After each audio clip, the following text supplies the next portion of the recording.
কর্ণফুলী নদীর তীরে নোঙর করা এক জাহাজের ছাদে দেখা মিলল চোখ ধাঁধানো সবজি বাগান।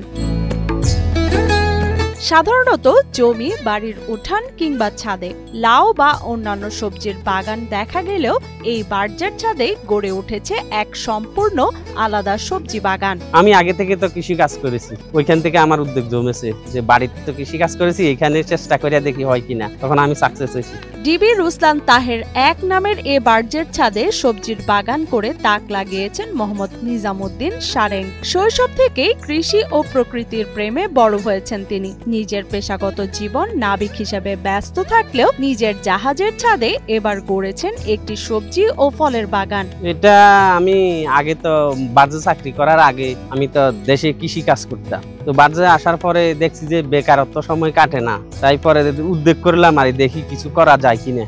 টব লাগায় বা ব্যাগের ভিতরে মাটি রেখে যেভাবে সুবিধা হয় আর ওইভাবে করতে চেষ্টা করেছি।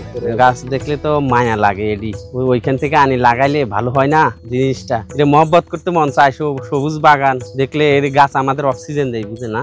সবজি, ফলদ ও ঔষধি সহ বিভিন্ন প্রজাতির গাছ রয়েছে নিজামের বাগানে। নিজের কর্মব্যস্ততা শেষে বেশিরভাগ সময় কাটে তার এই জাহাজের ছাদ কৃষিতে। ক্রাঞ্চি রোলের ভিতর চকলেট ক্রিমের ফিলিংয়ে অল টাইম ক্রিম রোল, মুখে দিতেই স্পেশাল ইনসাইড। শুধু নিজের চাহিদায় নয়, সহকর্মীদের সাথেও ভাগাভাগি করেন তার ছাদ বাগানের ফল ও সবজি। এখানে আমি পেঁপে গাছ লাগাইছি, বরবটি লাগাইছি, বেগুন গাছ লাগাইছি, করলা আছে। আমি বাগান করলে আমার টাইমটা পাস হইতেছে আর এটা থেকে আমি উপকৃত হইতেছি। গাছ আমাকে অক্সিজেন দিতেছে, তার পরিবর্তে আমি যদি এখানে বাগানটা লাগাই তাহলে আমি বেশি জায়গা কম হইলো কিছু ফল পামু, তাতে আমাকে তো একবারে ইয়া করবে না, নিরাশ করবে না।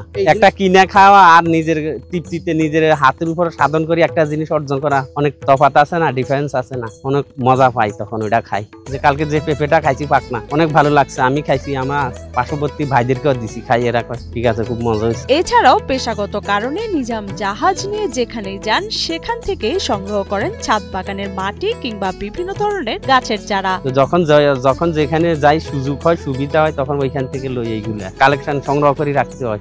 এই যে হালকা পাতলা করতেছি, আমাদের তো তেমন প্রচুর জায়গা নাই, যেটুকু আছে ওটার ভিতরে সাধ্যের মধ্যে করতেছি আর কোনোখানে যদি কোনো গাছ পড়ে থাকে দেখি তখন আমার মায়া লাগিয়ে যায়, ওটার উঠাই আনি লাগাইতে, বার্জের মধ্যে টবের ভিতরে সুন্দর করে লাগাই, ওটা যত্ন নিতে আমি শিখছি। নিজামের ছাদ বাগানে ফুল ফলের আকর্ষণে বুলবুলি, চড়ুই, শালিক ও ঘুঘু সহ নানা পাখপাখালির ভিড় ও তাদের কিচিরমিচির কলরবে জাহাজটিতে অন্যরকম পরিবেশের সৃষ্টি হয়, যা দেখে আনন্দ পান নিজাম। আর তাই কাজের ব্যস্ততার পাশাপাশি নিজের অবসর সময়টুকুও পার করেন সবুজের পরিচর্যায়। সুস্থতা ভাই, এটা বন্ধুর মতো মনে হয় যে আমি ওইখানে গেলে আমার পরানটা জুড়ে যায়, ও আমার একটা বন্ধু সাথীর মতো লাগতেছে। গাছ আমার বন্ধুর মতো একটু সহযোগিতা করে, ওইখানে গেলে আমার মায়া হয়, ওর জন্য ভালোবাসা, আন্তরিকতা বেড়ে যায়। তো আমি আমার অলস সময়টাকে ওই কাজের ভিতরে লাগাই দিতেছি বাগান করে। এদিকে জাহাজের এই ছাদ কৃষি ও সবুজ প্রকৃতি প্রেম নিজামুদ্দিনকে দিয়েছে ভিন্ন রূপে এক পরিচিতি। তার এই দৃষ্টিনন্দন ছাদ বাগান অন্যদের জন্য অনুকরণীয়। একজনে দেখা দেখি আরেকজনে করতেছে, ও ভাই লাগাইতেছে, আমি লাগাবো না কেন, আমি লাগালে তো দুই একটা খাইতে পারবো, চলতে পারবো, এরকম আর।